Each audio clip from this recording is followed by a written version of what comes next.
Jay had always dreamed of London. The old streets, the double-decker buses, the rainy afternoons with people rushing past in long coats. When he finally arrived, he thought it would feel magical, exciting, free. But magic fades when you're alone, cold, and completely lost. It was Jay's second day in the city. He had just left his hostel to find a local cafe his friend recommended. No Google Maps, his SIM card hadn't activated yet. No printed map, he thought he wouldn't need one. It's 2025. He had laughed to himself. Who still uses paper maps? Now he was standing in the middle of a narrow street with rain starting to fall. He turned left. Wrong building, he turned right. Same store again? Every street looked the same, every sign felt confusing, and every step took him nowhere. He reached into his pocket, pulled out his phone. No service. He tried calling his friend anyway, just to feel connected to someone. But the call didn't go through. His heart beat faster. The air felt colder, the rain heavier. He was surrounded by people, but had never felt more alone. Jay looked up. Tall buildings, gray skies, strangers moving past without a glance. He whispered to himself, half joking, half desperate. So this is the adventure, huh? Jay checked his phone again. Still no service, no signal, no map, no idea where he was. He walked faster, trying to recognize something, anything. But nothing looked familiar. Not the shops, not the street signs, not even the people he passed by a bus stop. The map on the sign was full of names he didn't know. Stations lines, arrows. Too many lines, too many options. His eyes blurred just looking at it. Maybe I can ask someone, he thought, but then he hesitated.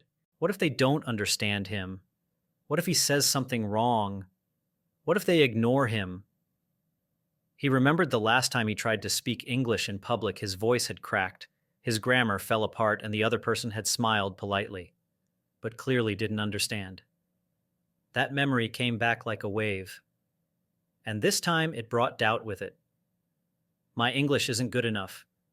I'm going to sound stupid. What if I embarrass myself? Again, he kept walking. Left, right. Back again. Nothing made sense. The rain got heavier. His jacket was too thin. His shoes were soaked. He turned into a quieter street. Fewer people. More shadows. No direction. He sat down on the edge of a bench near a closed shop. His shoulders dropped. His bag felt heavier than ever. He didn't even feel the cold anymore. Just tired. He looked at the wet phone screen, hoping for a miracle. Still no signal. And then, without realizing, he whispered to himself, I don't know what to do. That's when he heard footsteps, soft, slow, approaching from behind. He turned his head slightly. An older woman with an umbrella was walking by, her eyes, calm, her pace, steady. Jay looked at her, then quickly looked away. But in his heart, something shifted. A thought, a sentence, a voice from an old English lesson. Excuse me, could you help me? Jay sat still. The sound of the rain on his jacket, the hum of distant traffic, the quiet buzz of his heart beating faster than it should. The woman was walking past, her steps calm, her umbrella steady. She didn't seem in a rush. Jay looked up again, then down. His mind raced. What if I say it wrong? What if she doesn't understand me? What if I freeze? But something inside him, maybe hunger, maybe frustration, maybe just courage, stood up, literally. Jay stood. His knees wobbled slightly. The woman glanced at him, a little surprised, but not unkind.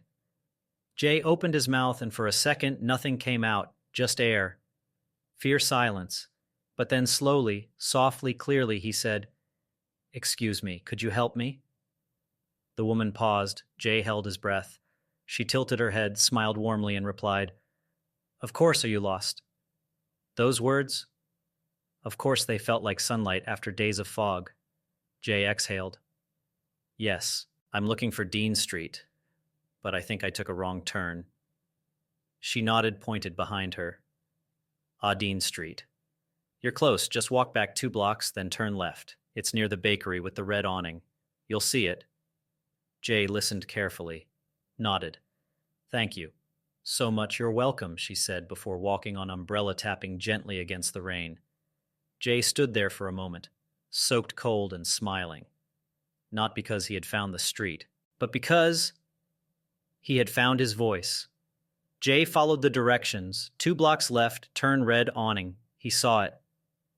Dean Street, a quiet little corner of the city shops with handwritten signs, a bakery with fresh bread in the window. He had found it finally.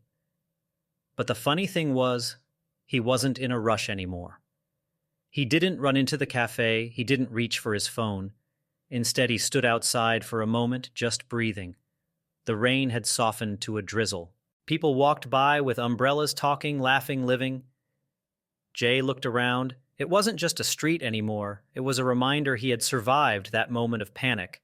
He had faced the fear in his chest, and he had used English not perfectly, not confidently, but bravely. He remembered the look in the woman's eyes, kind, patient, present, and her words.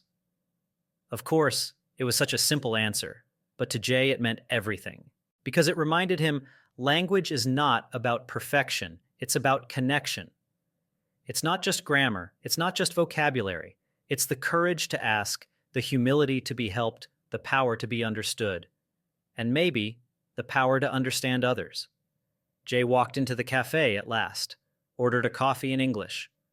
Got the name slightly wrong, but the barista smiled and got it anyway. He sat by the window watching the street. His clothes were still wet, his hair was a mess. But inside he felt warm. Because that one sentence, "Excuse me, could you help me?" had done more than get him unlost. It had unlocked something inside him, and from that moment on he knew every small sentence matters. Sometimes a single sentence can change your day or even your life. For Jay, it wasn't a complex sentence, it wasn't perfect grammar, it was just real. "Excuse me, could you help me?" And that simple question opened a door to kindness, to direction, and to confidence. Let's learn 3 phrases from this story. 1. Excuse me, could you help me? This is a polite and powerful way to ask for help. Use it with strangers when you're lost, confused, or unsure. Tone, soft structure question form. Meaning respectful, confident, 2. Walk straight, then turn left. Basic, but useful. This is common when giving or understanding directions. Vocabulary. Walk straight, equal sign. Go forward. Turn left, right. Equal sign, change direction. Try practicing with a friend. 3. Thank you so much. Simple, essential, universal. It's not just about the words, it's about the tone. Say it with sincerity. Say it often, say it, even when you're nervous. Your turn. Have you ever been lost in a foreign country or lost? In your learning journey? What helped you move forward? Comment below. What English phrase do you use when you're stuck? Let's share. Let's learn. Let's connect. Subscribe to Lingora for more stories like this. Stories that help you speak better English and feel something real while doing it. Because here we believe in learning English through feeling.